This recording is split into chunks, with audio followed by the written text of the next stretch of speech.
Hey guys, in this video, I will show you how to recover a suspended Instagram account. Alright, let's begin. If your Instagram account has been suspended, the first thing you should do is tap Disagree with Decision on the suspension screen.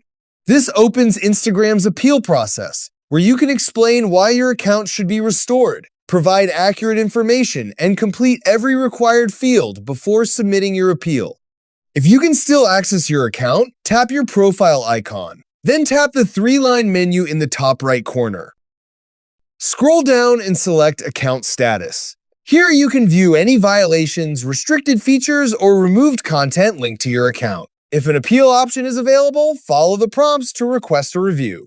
If you can't access the app, open your browser and visit the Instagram Help Center. Search for topics related to suspended, disabled, or hacked accounts and follow the recovery steps provided. Make sure you complete the appeal as soon as possible, since delays can make account recovery more difficult. So that's basically how you can recover a suspended Instagram account. That's it for this video. Thanks.